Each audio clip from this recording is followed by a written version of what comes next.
Well, the battle of the radicals continues, and we head to round 8 of a 12-week calendar, and more to the point, welcome along to the JP Broadcasting Network. You'll hear two very familiar voices in the booth here this evening at the famed Hockenheim ring. This 4.574 kilometre circuit has been around since the early 2000s and hosts what has been an interesting championship so far. So what is the battle of the radicals? Well, Radical themselves have prided themselves on this one make kind of series that we see across the globe, but we have both the previous generation SR8 and the current generation SR10 here to race at the very same time. Now, of course, this will be we've got our 10-minute qualifying session underway at the moment, but let's take you through what is happening overall and in the respective classes here on the Radical Race Series Battle of the Radicals.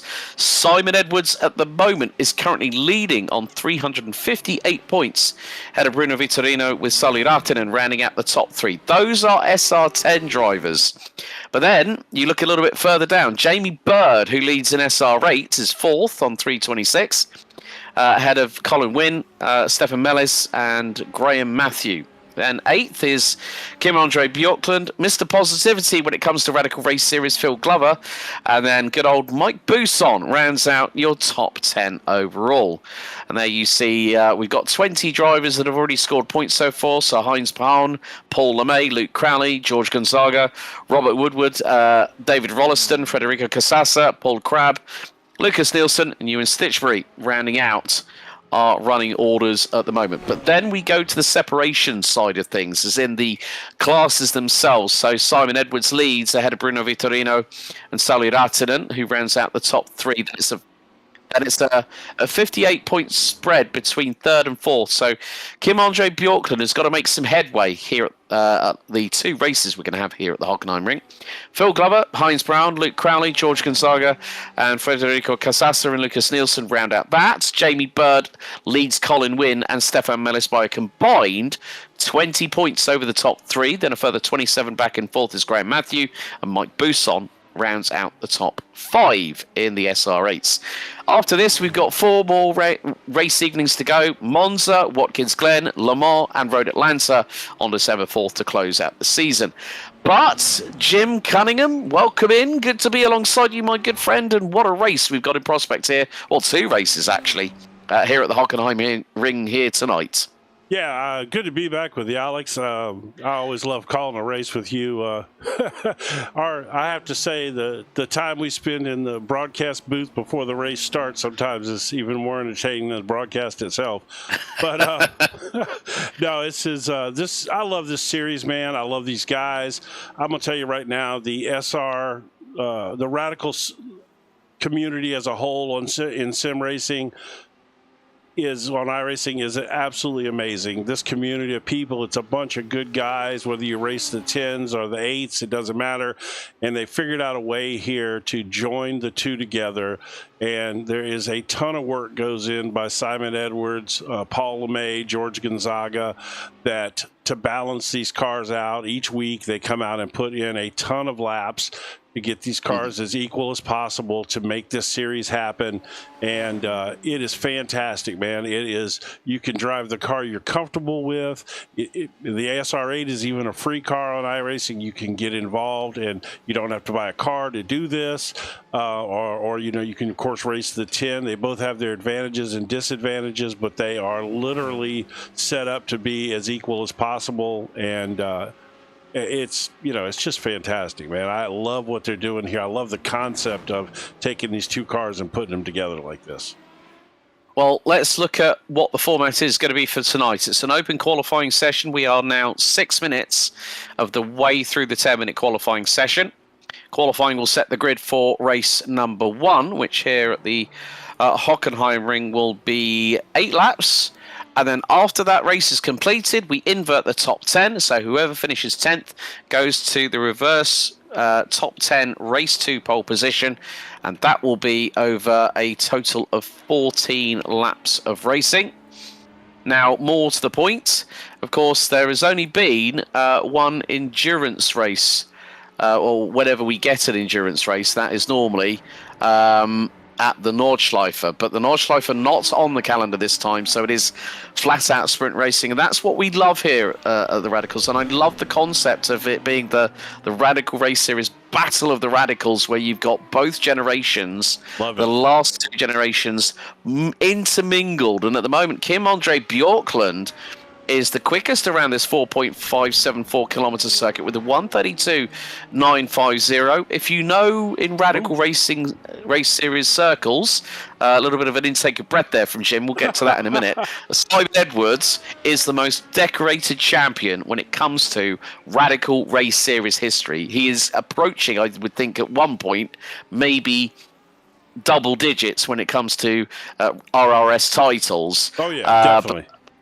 But then you have to look at how things are looking. I mean, Paul LeMay in the number 27. So for those wondering, what is the color key for? Well, grey is for the SR10s, yellow is for the SR8s. Now, the SR8s are a lighter vehicle than the SR10s, so they get clobbered with a penalty of weight, which means that they can equalize these cars. I think I remember for Mid-Ohio, the SR8s were hit with a whopping 75 kilo penalty, Jim. Yes. Which is probably around the same as we have new fastest lap here in qualifying. Simon Edwards, 1:32.898.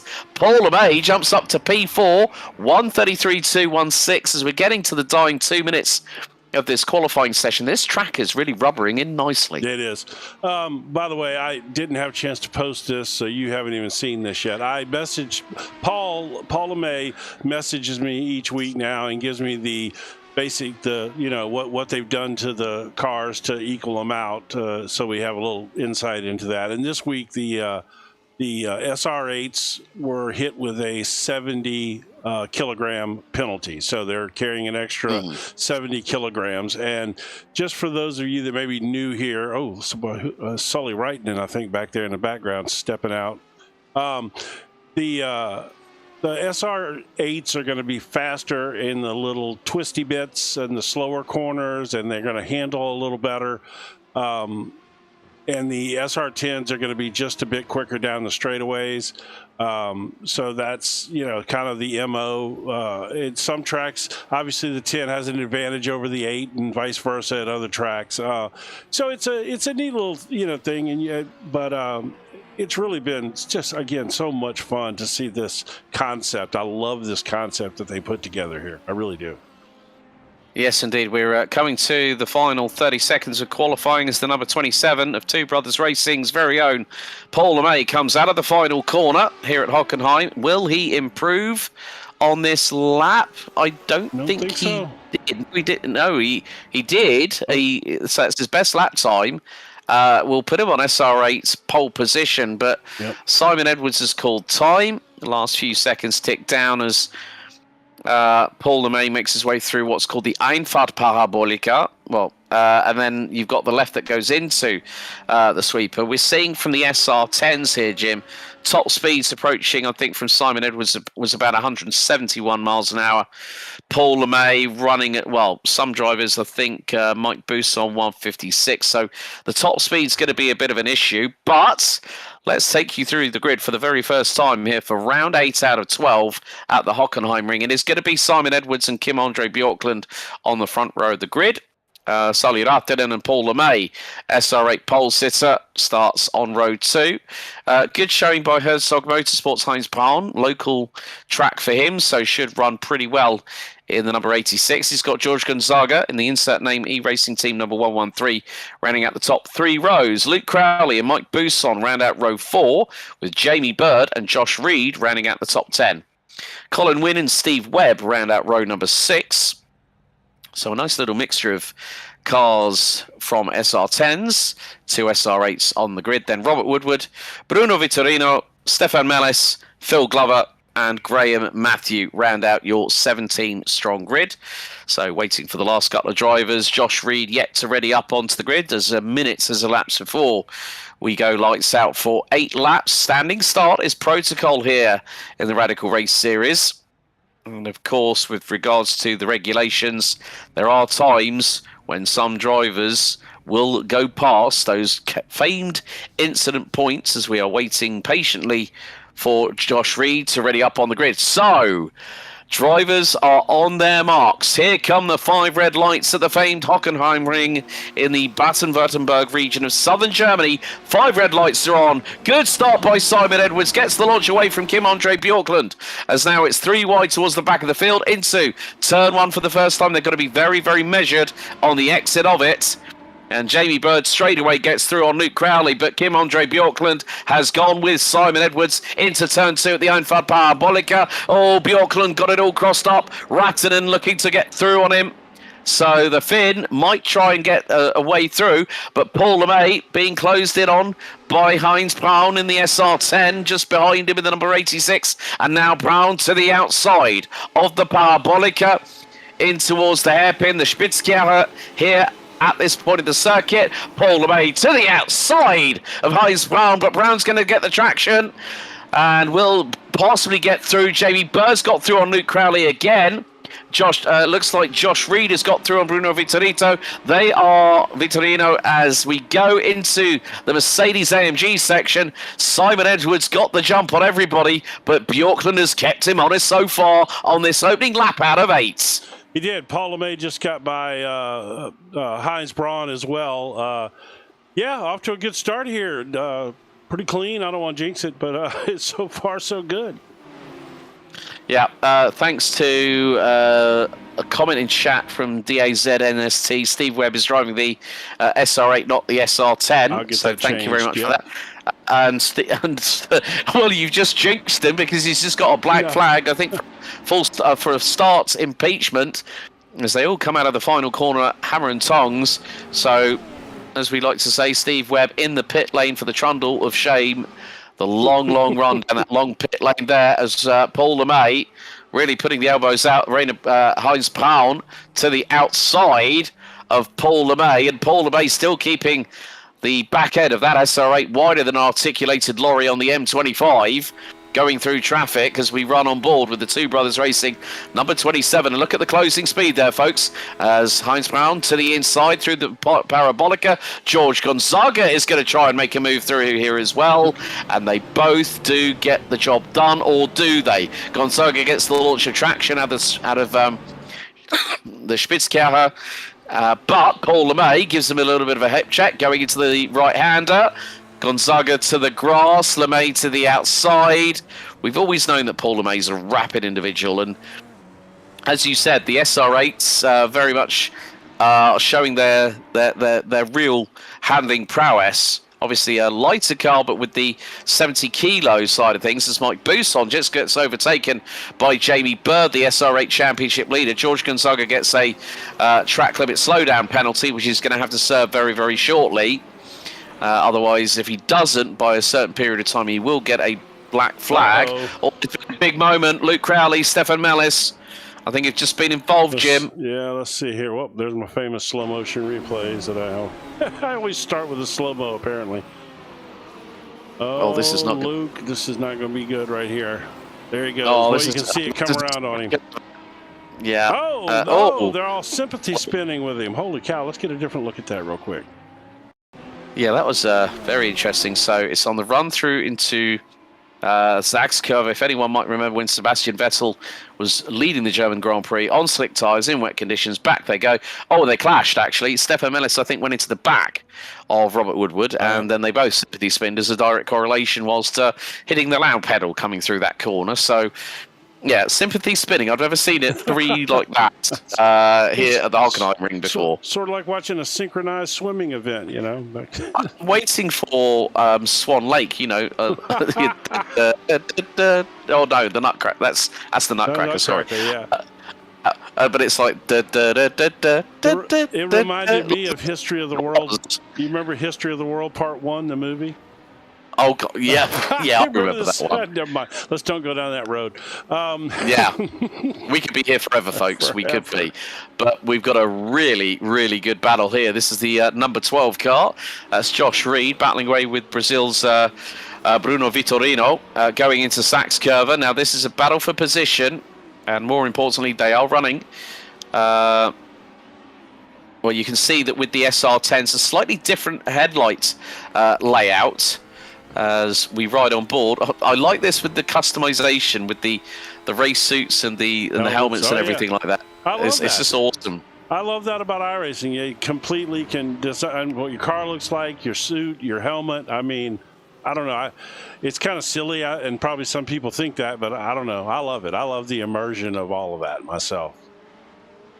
Well, it just goes to show that iRacing still one of the pinnacles, one of the pillars of sim racing to this very day. But we concentrate back on the race lead. We're on lap 4 out of 8, and Kim Andre Bjorklund going into the Schwitzkau, the hairpin here at turn 4. Now accelerates out of the corner. Solid Artinen is closing in on them and has just put in the fastest lap of the race, 1:32.965. Josh Reed has had a little wobble off the circuit, but has kept position just ahead of Phil Glover. Phil has made up 4 places, so is Graham Matthew, but Bruno Vitorino is the highest climber so far in this race. The Brazilian started P14, now runs 9th overall. But the top 3 at the moment, it is Edwards, who runs a little bit wide on the approach into Sachs Curve, kicks up the gravel right towards the front of the SR10 of Kim Andre Bjorklund. Sali Artinen would have definitely seen that flying in his general direction, would have wanted to keep away from that as much as possible. Paul LeMay leads in SR8, head of championship leader Jamie Bird and Mike Bousson rounding out the top 3. They round out the top 8 overall, with George Gonzaga running in 6th, and who is still trying to get his way past Paul LeMay. As you see how wide the SR10s and the SR8s, well, a little bit tighter there from Paul LeMay going through the first corner. But you can see how wide they do run. Josh Reed has just ended up in the pit lane. So not too sure what that might have been for, as George Gonzaga is closing in on Paul LeMay here at the Parabolica. 2 wheels on the grass from the man from Portugal, and he gets through. He does. That was a nice pass right there. So this is what happened to Josh Reed. Apparently he had a little mistake here. Oh, don't tell me this is going to be going through to the hairpin, into the hairpin. He's going to overshoot it, I think. Oh, somebody must hit him. Oh, there it is. Oh. Who was that hit him? Was that Phil Glover? No, Colin Wynn possibly in the number 4 car. No, it was. Yeah, well, it was, because there's Phil Glover. He's got the Castrol livery. He's stuck with that for years. Oh yeah, I love that livery. Has Phil. So yeah, and then he's Phil's got Graham Matthew closing in on him.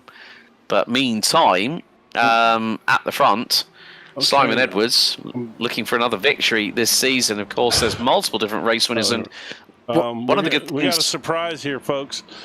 Let me see. Oh dear. Yeah, no, it's not. I don't know that it's a bad one unless you happen to be a Simon Edwards fan. But while we were looking at that incident, look at this. Boy, Simon. That's kind of strange the way Simon handled that turn there. It's almost like he wanted to let Bjorklund go, and he wanted to be behind him for some reason. Does he have a plan here?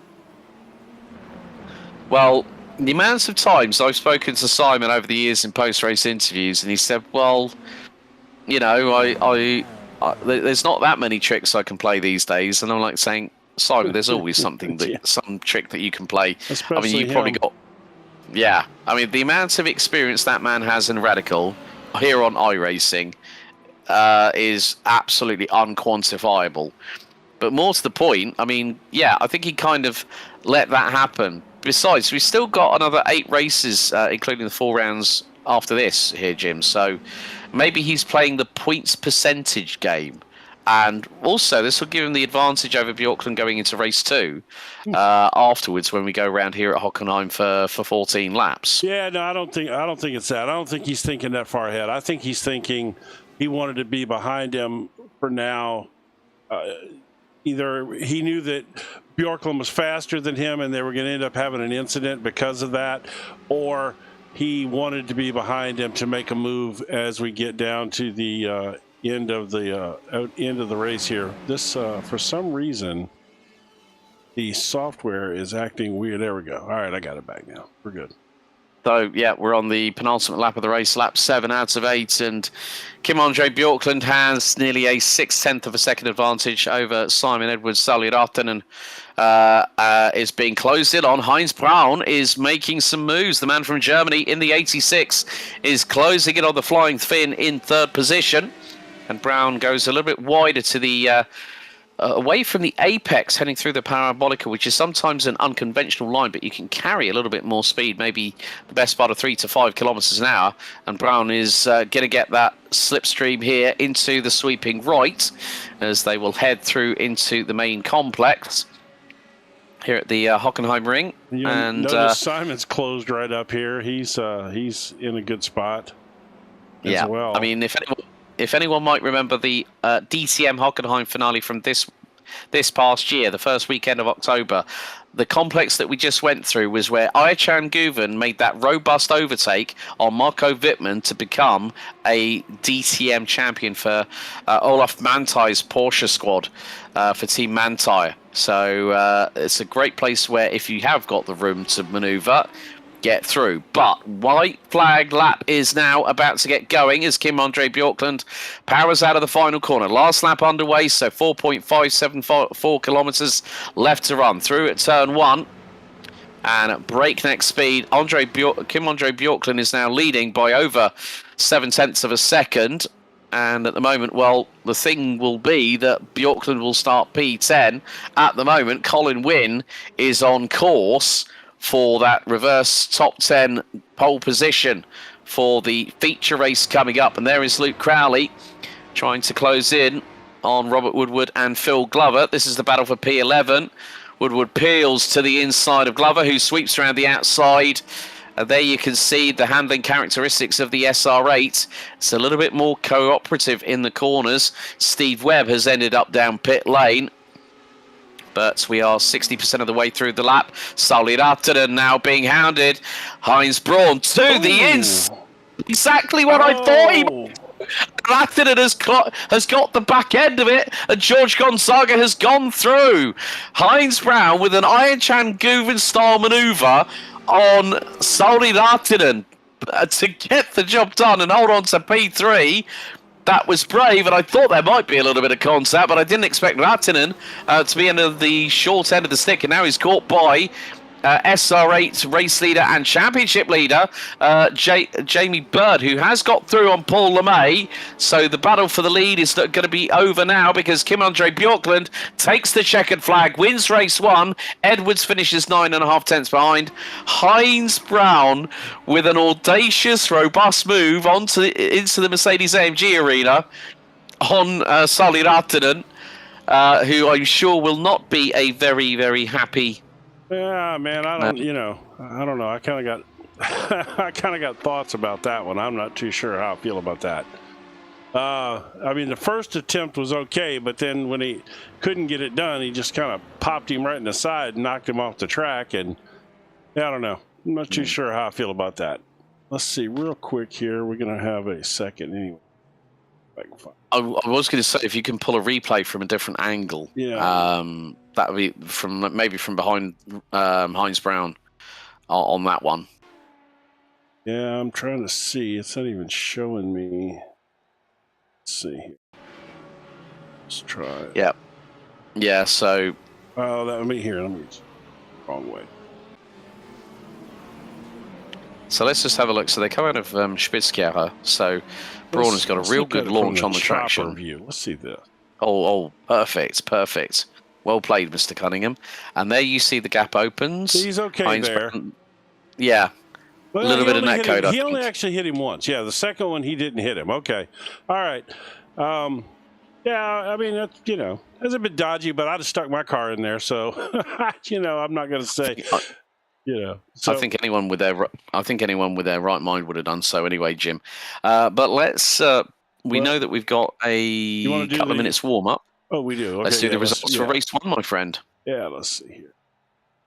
Good race though, man. You know what? Sometimes the Hockenheim ring doesn't lend itself to the best passing and stuff, but I have to say that was a really good race.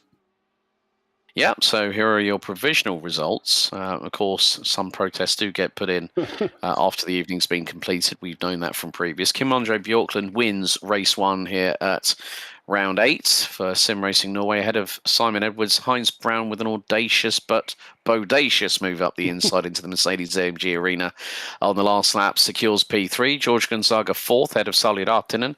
Jamie Bird takes the win in SR8, ahead of the man who led the majority of the race anyway, Paul LeMay. Mike Busson rounds out the top 3 in SR8s, rounding out your top 8, ahead of Bruno Vitorino and Colin Wynn, rounding out the top 10. Colin Wynn will start from the reverse top 10 pole position for race 2 coming up very shortly. Robert Woodward, Luke Crowley, Phil Glover, Stefan Mellis, Graham Matthew, Josh Reed and Steve Webb. Now, for those that do know of Stefan Mellis, he does actually work as a DJ.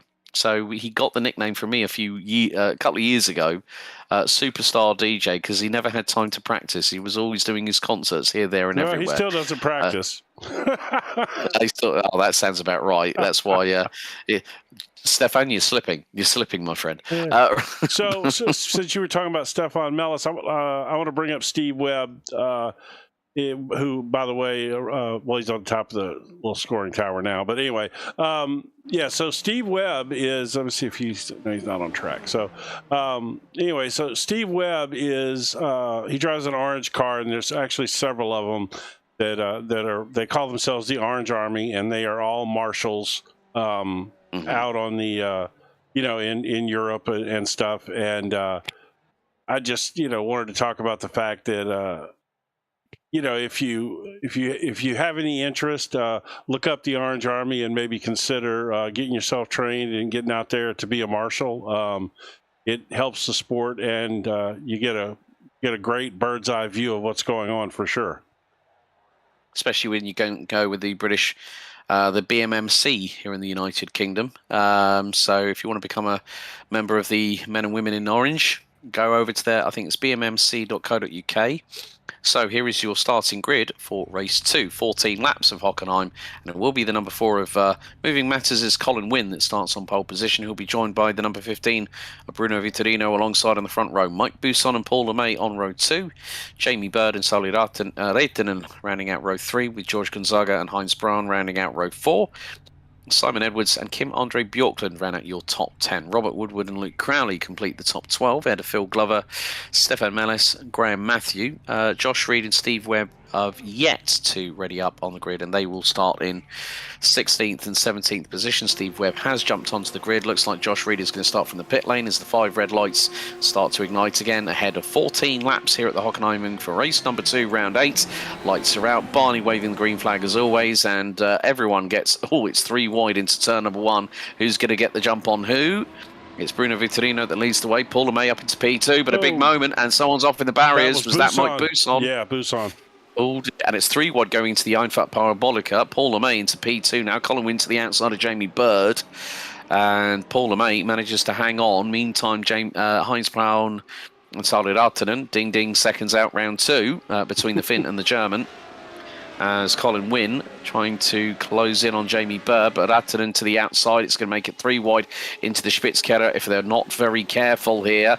Rattinen's going to do a dive bomb to the inside and nearly already touches the back of Jamie Bird. Right in front of the field. So that is a real shame there for Jamie Bird. And it also compromised Colin Wynn at the same time. Colin Wynn, yeah. That was weird. I called him Paul Crab because of that livery. It caught me... very similar looking liveries at speed. Well, at the moment, things are changing up and down the order. Vitorino now has a 1.4 second lead over Paul LeMay. He's in trouble. Wynn's car's tore up. Oh, that front end has seen better days. As Steve Webb has got a black flag. And Busson that would have to be a start issue, I guess, at this point. Yeah, that probably would have been a jump start or some kind of start line infraction. Mike Busson was called time on the race early, so the damage was significant to the point where it wrote off the number 666. So, but at the meantime, Vitorino leads after lap 1 by 1.3 seconds. Paul LeMay in the SR8, number 27 for Two Brothers Racing, trying to chase him down. We're on board with George Gonzaga in P6. trying to close in on Sim Racing Norway's Kim-Andre Bjorklund, who's got Sally Reitinen in front of him. So that's the battle for P4. Simon Edwards at the moment is about 3/10 behind Gonzaga, and there he is in shot. Wonderful backwards facing camera that we got just on the main airbox covering the engine on the SR10s. As into turn 4 we go. Simon Edwards stuck his nose up inside there. Right behind him he's got Luke Crowley breathing down the back of his exhaust pipes at the moment, and the rear wing to boot. But Reitinen trying to go around the outside of Bjorklund. That was very brave from the Finn. Edwards, however, is going to dive to the inside of Gonzaga, nearly makes contact with the number 113 from Portugal, and that nearly opened the door for Luke Crowley to put a surprise on the number 52 as they head in towards Sachs Curve here on lap number 2 out of 14. I thought we were about to see a replay of that incident from the first race right there, but Simon managed to get his car rotated and not get into the side of Gonzaga there. Yeah, very much the case there, Jim, and it's always about knowing where your limits are, and even Simon Edwards has limits. But you're seeing that a couple of the drivers, I think there was Reitinen that was went a little bit wide coming out of the final corner.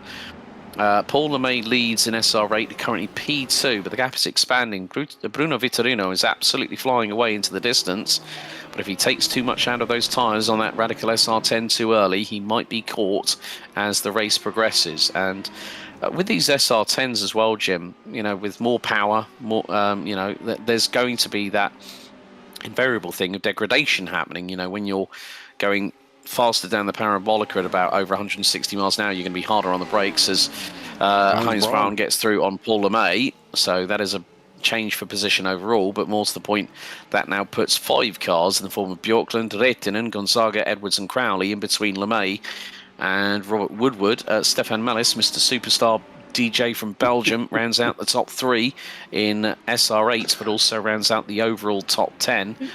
Is it wrong? Every time you say that now, I hear some house music in the background. I'm just waiting for some Belgian rave music to start playing in the background of Stefan Mellis' rig. Every time you say that now, I hear that some of that house or trance music in my head. Yeah. Well, it's getting a bit feisty between Bjorklund and Reitinen. I did see that Paul LeMay, on the approach into Sachs cover, he actually clipped the wall with the left rear corner. So there's a little bit of dust bit of concrete dust off of the barrier catching up. So it might have just been a glancing blow, but he's catching. Look how fast he's catching. Heinz Brown. Kim-Andre Bjorklund sets the new Heinz Brown sets the new fastest lap of the race, 1:33.292. As we have got a car coming back onto the circuit, which I would imagine is probably Steve Webb, who's been in the pits for over nearly 60 seconds. Well, yeah, yes. Graham Matthew just recently had an incident. I thought it could have possibly been him. Let's see what happened real quick. Graham, we'll take a quick look at this. Well, that's going to be Webb, who's that's a blink there. Yeah, no, that's something's going on there. That was a blinky. Okay. Oh yeah, there we go. All right. Yeah, that was a bad blink, wasn't it? I'll tell you what, I always get you for that these days. Let's see. Oh, definitely. But now who is that? Heinz Brown has just dropped it. Oh, he was running ahead of Paul LeMay, and the German who came through to finish P3. Oh, that was nearly a moment there over the sausage curbs. Goes Simon Edwards, and Luke Crowley gets past him round the outside by teeing it up rather nicely. Anticipated what Edwards was going to do. Now Gonzaga is between a bit of a rock and a hard place because he's got 2 fast-charging SR10 drivers behind him. They're now going to Sachs cover. Very, very adverse left-hand down camber. It's one of the. I've actually walked the track at Hockenheim in person, and that camber is no joke. It is really, really deceptive. So you've got to try and maximise your entry and exit speed on that corner to get the maximum out of it. So let's go take a look at what happened to Heinz here. Okay, so Paul LeMay swings wide to the end of the parabolic and now into the hairpin at the Spitzkehrer. Too much on the loud pedal, and he spun himself around coming out of the corner. So Heinz Brown has dropped all the way down to 14th overall. But Kim-Andre Bjorklund is closing in on Paul LeMay. Now, we're not even at half distance here, and as I say that, Bjorklund now makes the move down through the outside of the Parabolica. This could be 3 wide. Simon Edwards to the outside of both Crowley and Gonzaga. Can he get the crisscross here? That's going to be quite important. That's a good attempt there from Simon, but I don't think it was enough for him to facilitate the traction coming out of that corner, Jim. So it still keeps him behind Gonzaga and Crowley for the meantime. I feel like there he was. Oh no, they've come together. Oh, that was Edwards straight into the back of Crowley, who's dropped like a stone through no fault of his own. That was. Well, let's see. Let's see what happened there. Yeah, I think Simon might have missed his braking point a little bit there. It might have just caught him out unawares. So into the braking zone they go. Oh yeah, bang, straight away. And then there's a secondary touch. I mean, the thing is, we all know Simon. If he was going to move you, he wouldn't have done it straight on like that. That was clearly a situation where he either didn't anticipate Luke braking there or at that moment or that hard, or he missed his brake marker because he obviously is not going to. If he's going to move you out of the way, he's not going to do it straight on like that. So. Yeah, that's unfortunate for Luke for sure, and probably has given Simon a little front end damage. Although these radicals they seem to survive okay with the front ends even off the cars at times, So I don't. Maybe that's not that big of a deal. Yeah, Paul LeMay keeping out of the way. I think of the two drivers he's got around him. Kim-Andre Bjorklund now a second up the road. Paul LeMay still leading. He's on for a double. Here in the SR8 division. So, Reitinen through on the inside. LeMay goes right. You want to throw it up the inside of me? I'll return the favour. Thank you very much. Well, this is right here where the SR8s, shine. Oh, that was a big twitch. Big twitch. That was a bit of a clean-up on aisle 3 there. Code Brown for the number 27. But he managed to pick himself back up very, very quickly. Indeed, did Paul LeMay. And of course, for those that know the history with not just him, but also his brother Michael, Paul has on certain tracks struggled because of a previous arm issue, and still. I think maybe the fact that he's gone back to the good old SR8s, that it's favoured his driving style and made it a bit easier for him. That's why you see Paul LeMay at, I would probably say, a pretty good point in time. As now we see there's Jamie Bird trying to close on in of our good friend Mr. Phil Glover, who's trying to dive to the inside of, I think that was Josh Reed in the number 12 car, which it is. So, yeah, things are getting a little bit closer. Sally Reitinen gets through on Paul LeMay for P3 overall. Simon Edwards now gets through on Mr. Woodward for P6 and now moves to about 3.8 seconds behind George Gonzaga. But what you have to look at, folks, is with the equalisation of the SR8s versus the SR10s, is that Paul LeMay is able to battle tooth and nail with Sally Reitinen and is gunning for P3 once again. Through the twisty stuff they go. LeMay hounding the Finn in the number 7 car. They're going to go into this right-hand sweeper here.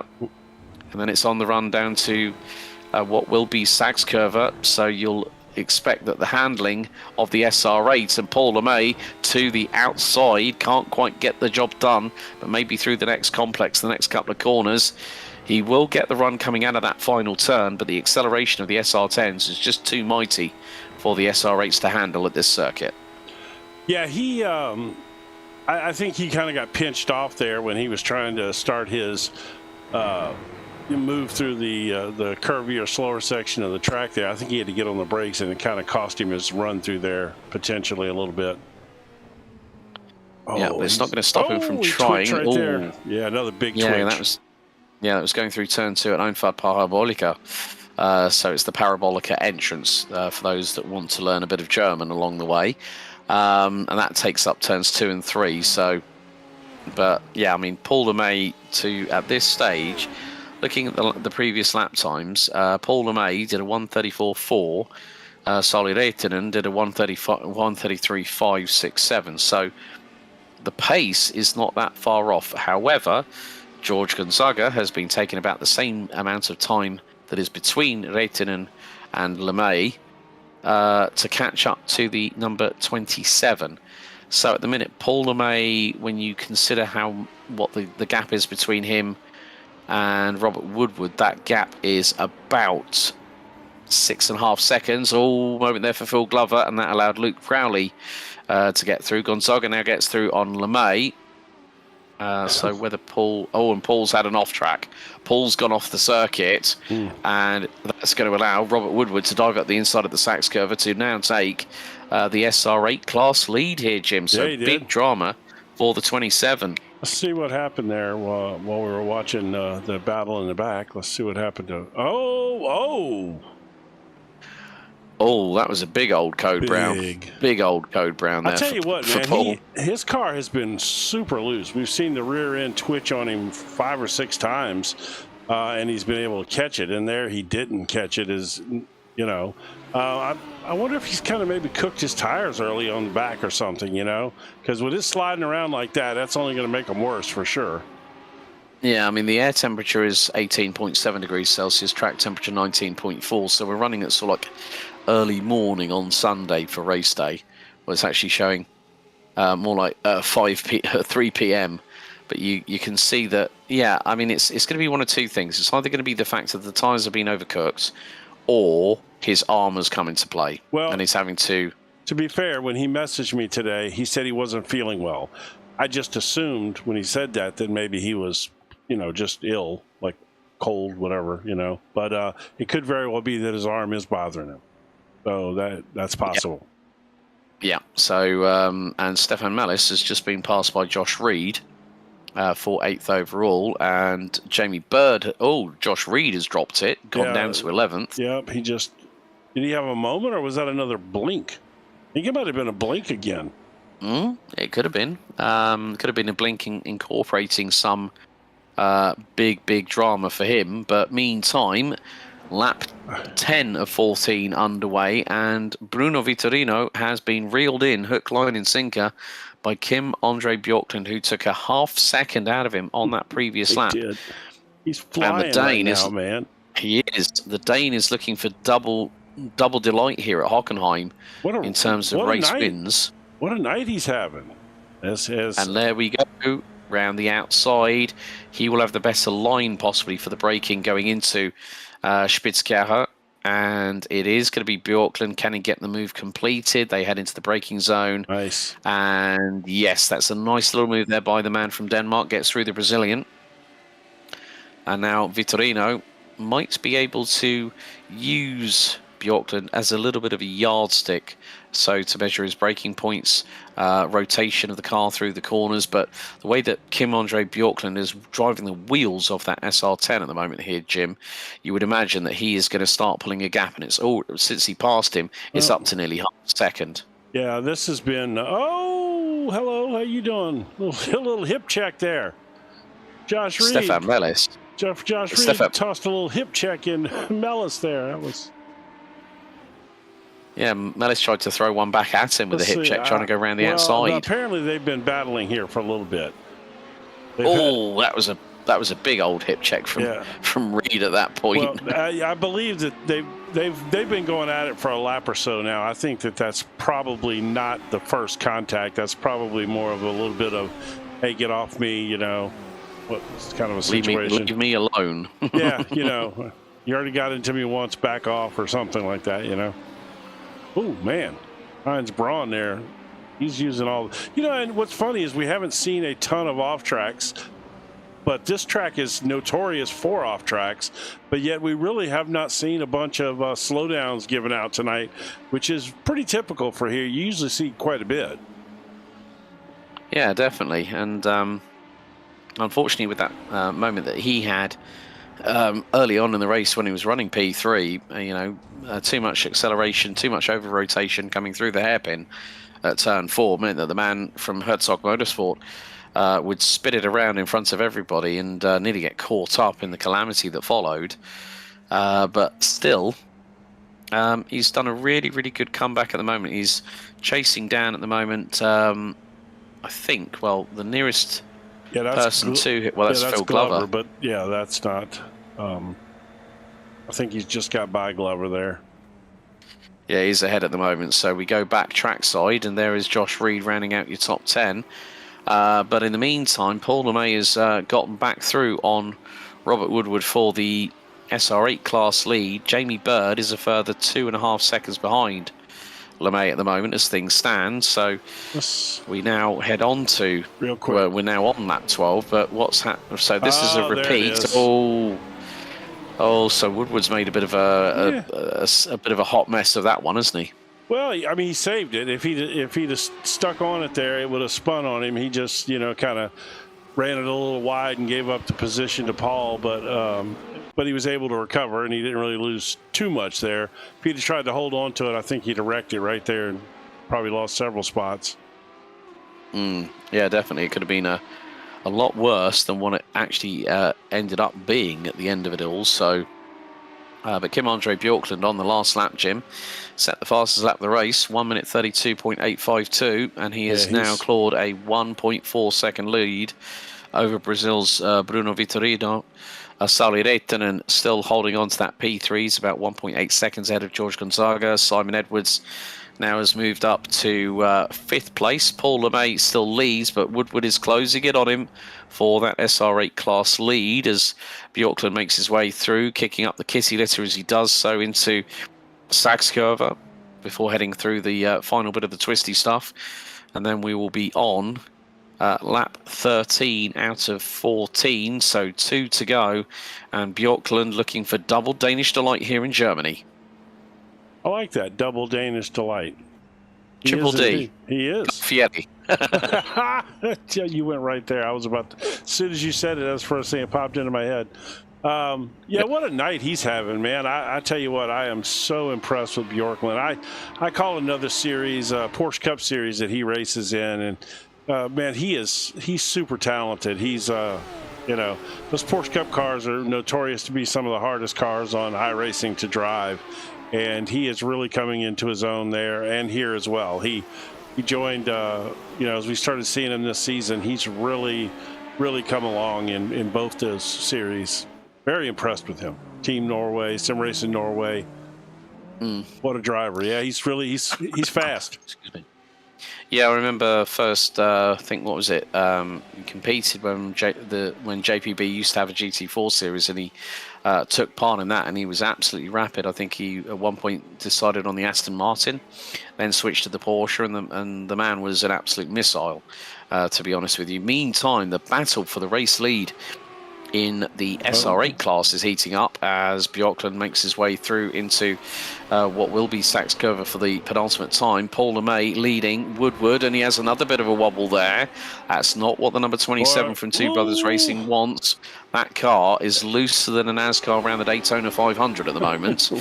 But the main thing is Paul LeMay is doing just about enough to keep that car on the black stuff and keep it pointing the right way around the circuit. Meantime, Jamie Bird closing in on Robert Woodward in the dying stages. White flag lap is out. So we're on to the last lap of this 14-lap feature race encounter here at the Radical Race Series Battle of the Radicals of this season, round number 8.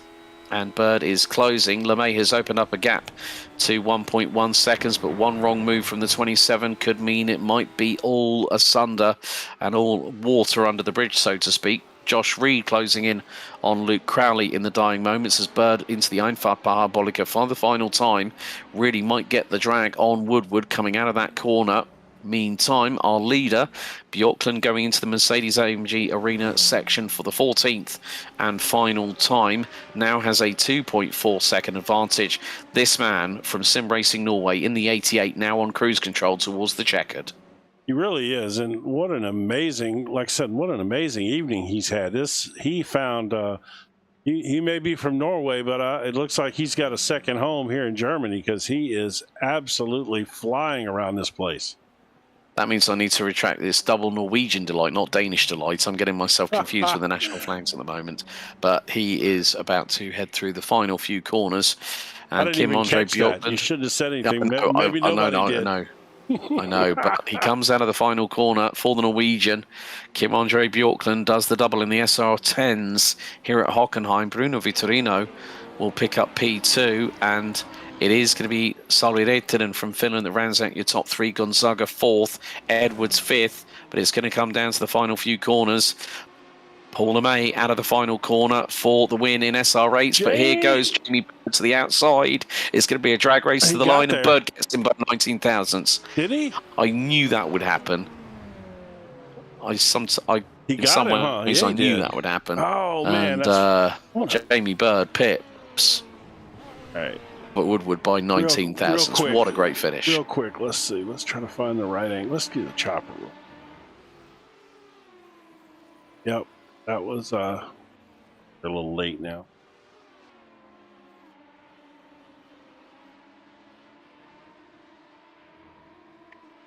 Wow. Yep, he got him. Oh, that's nice. Oh, that's good fun there. You know, it doesn't matter where you're at. That could have been for 20th place. It's like at the end of all that said done. We did have finished in P9.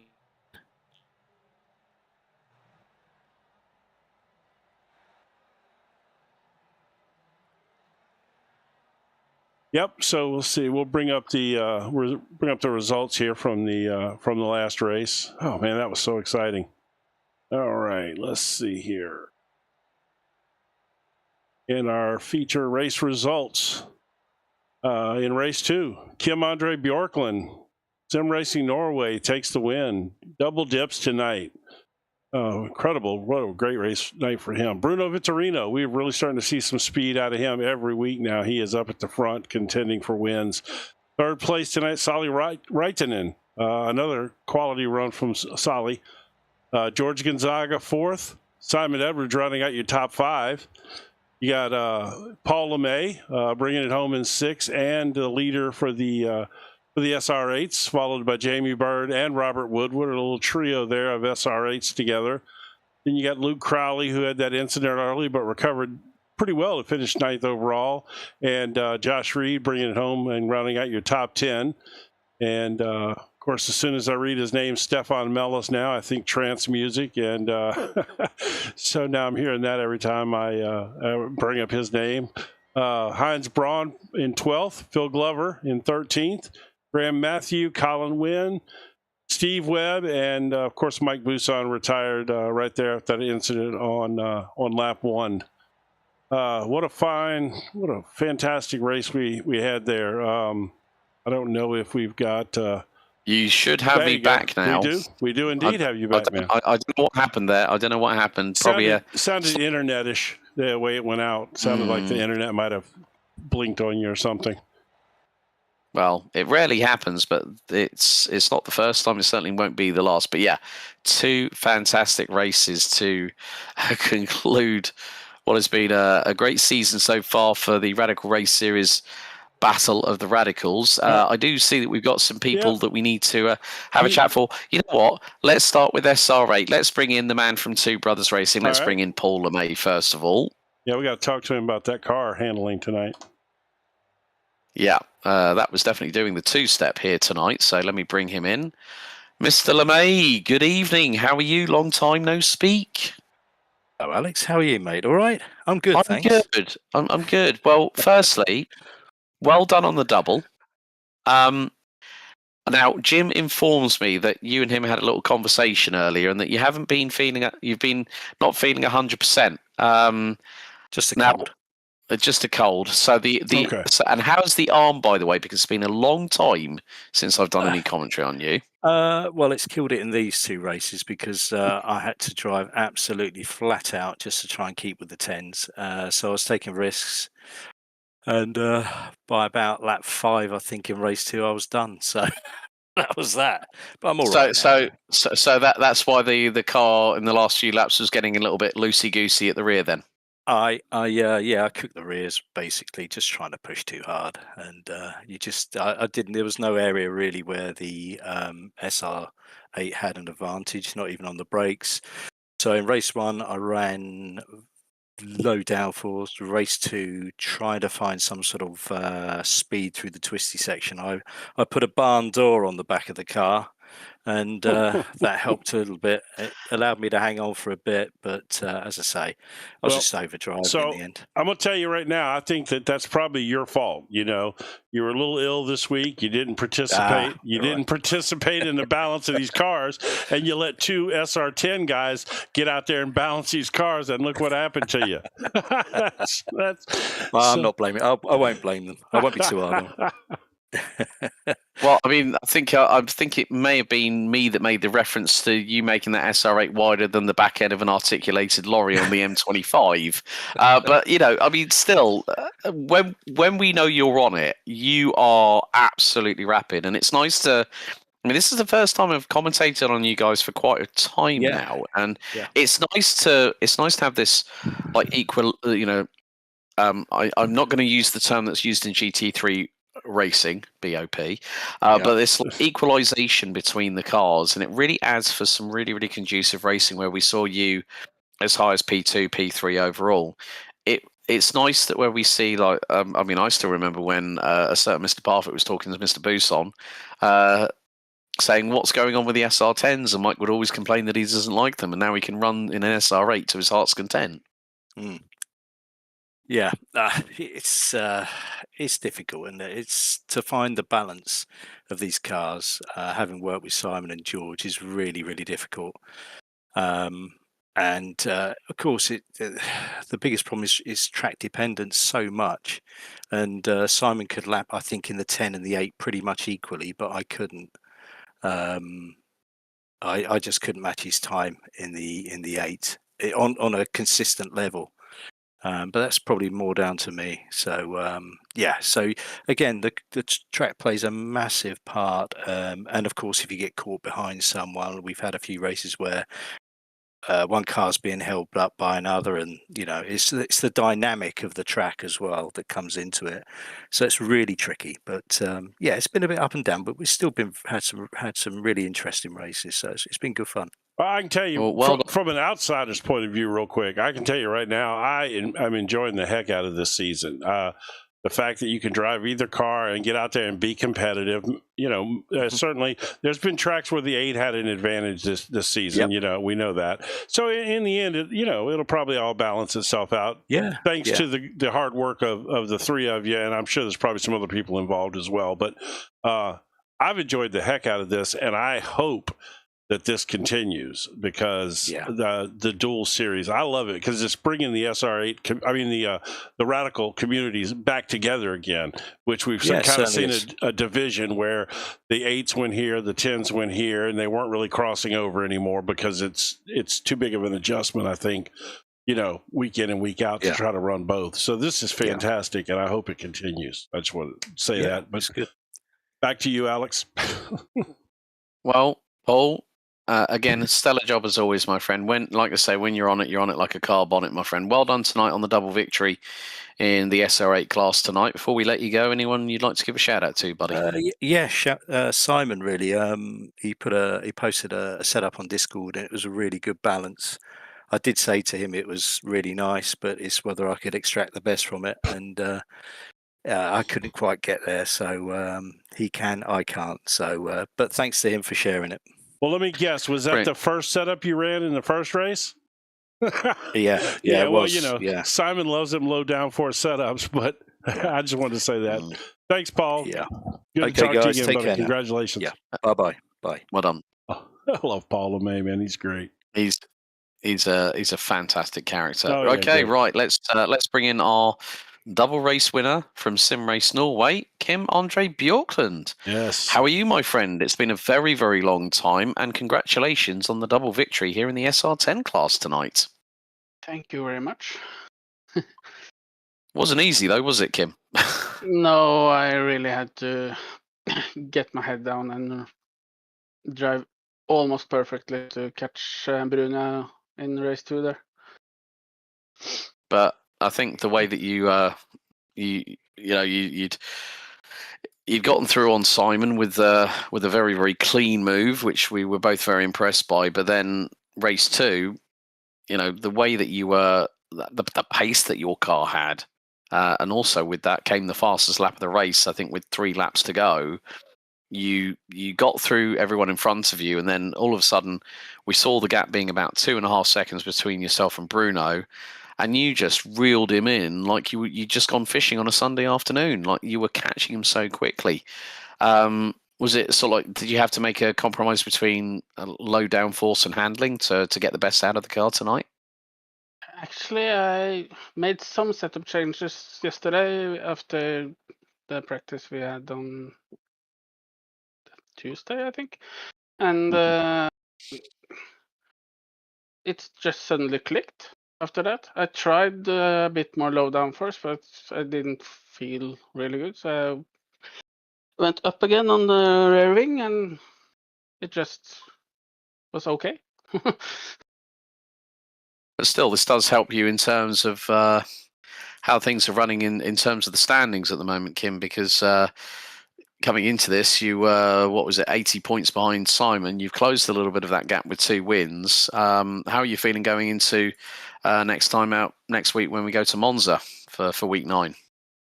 Monza, that's a hard potato.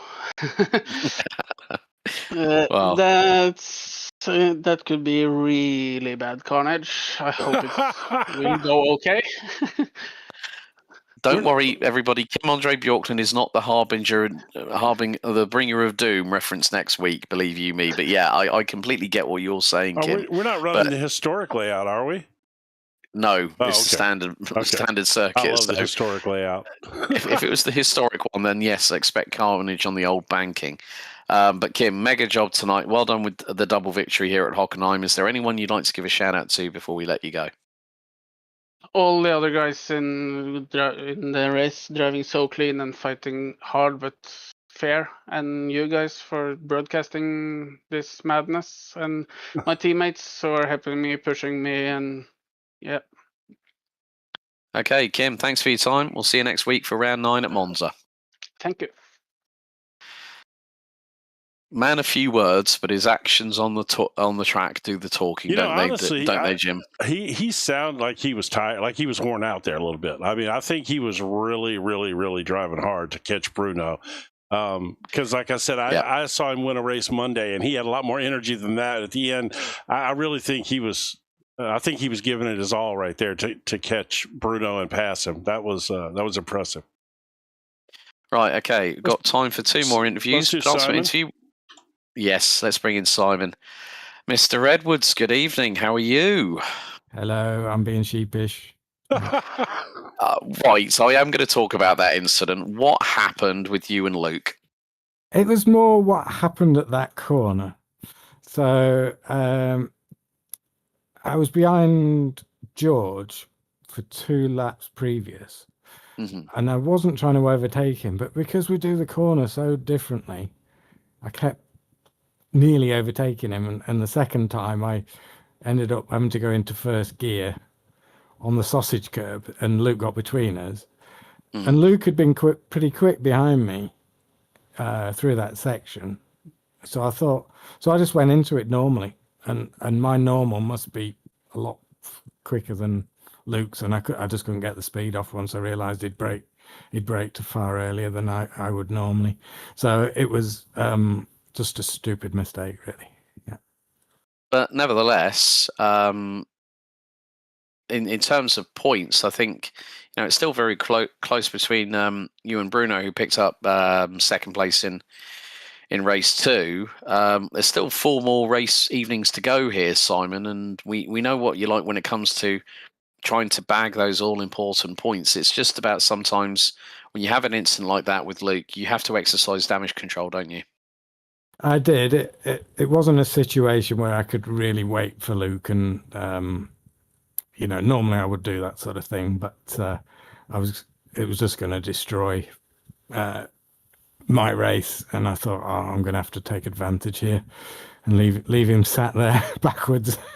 So and I could see that I could come on safely as well, because I can turn my head in VR and have a look at the stuff people come in. So I thought, I'm going to have to go and just apologise. Yeah. Well, fair dues. But Still 4 more weeks to go. Monza next time out. I mean, I just had a chat with Kim and he said his first sentence when I asked him about Monza next week, he said, well, it could be mad carnage. And all of a sudden that erupted with me and Jim laughing.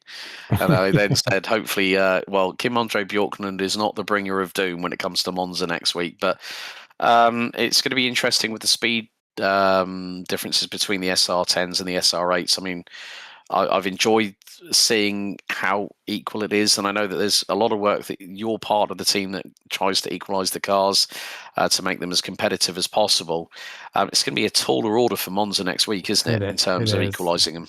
Yeah, I mean, I did a race in the 8 yesterday just to test this, and I actually won it.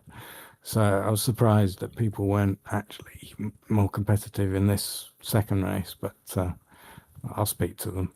But for Monza, it's likely that we'll put a tiny bit of weight on the 8 to stop it being so good in the corners, but it won't be much. But we're going to have to kill the power of the 10, so we might be as much as sort of 8%.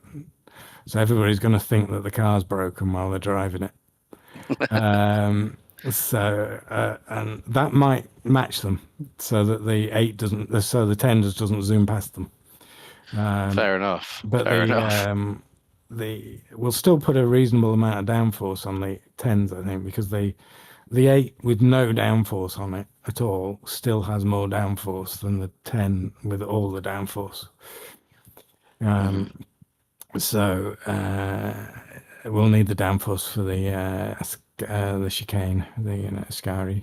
So just to point out real quick, you can see the level of what it takes to balance these cars out. I mean, we're talking about a car that's for next week's race, and they're already working, you know what I mean? Like they're already starting to look at that setup, and that's the level of work it takes to make this happen. So again, as I do almost every week, thank you for that level of work to make this as enjoyable as it is. Just incredible. Yeah, thank you. Yeah, I've already requested, can we replace Le Mans, please? Because I don't think I can do it. Don't ask Mr. Parfitt about Le Mans either. I know he what loves his opinion it. is. He loves Le Mans. He tells me that we must do it every season. Every season. Yes. Yeah. Yeah. All I'm going to say is add it in there for sure. But no, Simon, a pleasure to talk to you again. It's been way too long since the last time, but thanks for your time as always. Anyone you'd like to give a shout out to before we let you go? I'm going to have to give a shout out to Luke, because he's been struggling with time, and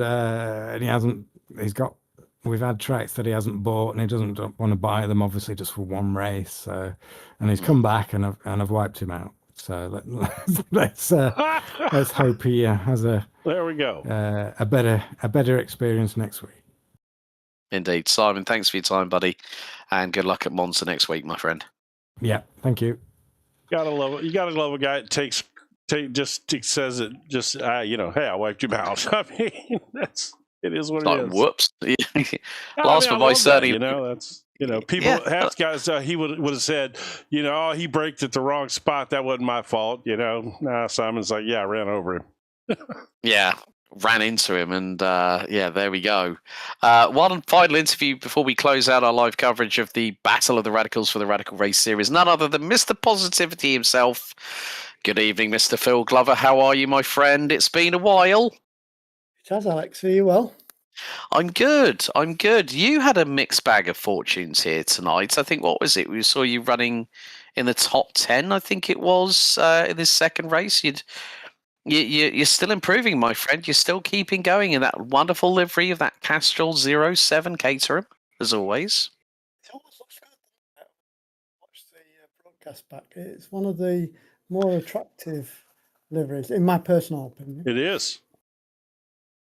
Yeah. Good evening again. Hey, good to see you, buddy. Yeah, I love your livery. That's it's. I'm glad you don't switch it up. We need that livery in all the races. Well, when in my olden days, when I used to rally cars around the country, I used to run a Hillman Imp with Castrol colours, and it looked pretty neat. So I thought I'd run it in the virtual world as well. Well, as they say, Phil, if it ain't broke, don't fix it. And, you know, it looks very, very wonderful as always. But, you know, we saw that there was... It's all about the racing, not just the Connoqueurs bit in the paddock. Exactly. But, yeah, just... You know, you had some really, really good battles. I mean, obviously there was some dramas for some of the people at the sharper end of the field, but race 2, I think you got up to as high as P8, I think, at one point, and then things started to go a little bit downhill. It can sometimes be that a track will, you know, work really in your favour in like the shorter sprint race, but then the feature, it's a very, very different strategy you've got to have altogether, because we spoke with Paul LeMay, and by lap 5 he'd cooked his rear tyres. Yeah, I think mine was starting to go off a little bit. Yeah, it was a bit sketchy sometimes at the rear end. Of course, I run Simon's setups anyway, so they take a little bit more finesse to keep them on the track. But yeah. I mean, I can't really complain. I'm doing, you know, I've had a good life, and I'm enjoying I'm enjoying my sim racing. So, you know, I never like to complain too much about my evenings racing. And what a fantastic thing to see. What was there, 17 cars on the grid? Yep, 17 cars. Yeah, it's great. Well, Yeah. Phil, it's been a pleasure to talk to you as always, my friend, and keep that positive mental attitude as always. Is there anyone you'd like to give a shout out to before we let you go, my friend? Well, everybody that turned up on the grid, and I'd like to just tell you where we are next week, Jim. Yeah, Is it Monza? It is Monza. I was gonna ask it. He kind of went to who you want to shout out, so I was gonna let it go. Yes, it is Monza next week, and are you ready for that? You ready to blaze around Monza? Have we got any chicanes, or is it a straight? I don't know. See, I should know that too, huh? It's no chicanes then, unless quite a lot of modifications done to the balance of power. Then it'll be an SR8 track, won't it? Yeah, well, we did have a quick chat. We did have a little bit of an insight from our good learned friend, Mr. Simon Edwards, and he said, mentioned the word Ascari, so that sounds to me it's probably going to be the current variation of the circuit. So you'll have Rettifilio, Della Roggia, the 2 Lesmos, and Ascari to deal with, my friend. Good. Well, I keep my eyes closed anyway, so it's all Brilliant stuff. Phil, it's a pleasure as always, buddy. Have a good evening, and we'll see you next week for Monza. See you, Phil. If you don't like Phil Glover, something is wrong with you. Yeah, you've got a rock for a heart, as John Heindel would say, if your heart doesn't beat when you go to the 24 Hours of Le Mans. But, Jim, what a great battle of the Radicals round 8 we've had here at the Hockenheim tonight. Yeah, no, it was fantastic, man. And like I said, we got 17 cars on the grid. Go out there and get you a Radical and come be a part of this. It is just too fun. These cars are phenomenally fun to drive, and a fantastic group of guys. I mean, literally every one of them that you talk to is just a good guy, and they're sharing setups and they're helping each other, coaching them how to drive. I mean, you know, it's just what a community. Get involved. Indeed. Well, that wraps up our coverage for the Radical Race Series Battle of the Radicals Round 8 here at the Hockenheim Ring. You've been in the company of Alex Goldschmidt and Jim Cunningham. This has been a JP Broadcasting Network production. Thank you so much to everyone that has tuned in. Don't forget to like, share and subscribe. You can also follow us on social media. So from Germany, we head to the National Park, the King's Park of Monza, to the Autodromo Nazionale Monza. Same place, same time for next week. Until next time, race hard, race fair. And if in doubt, well, like next week, you're going to have to go flat out. Good night for now. Thanks for watching.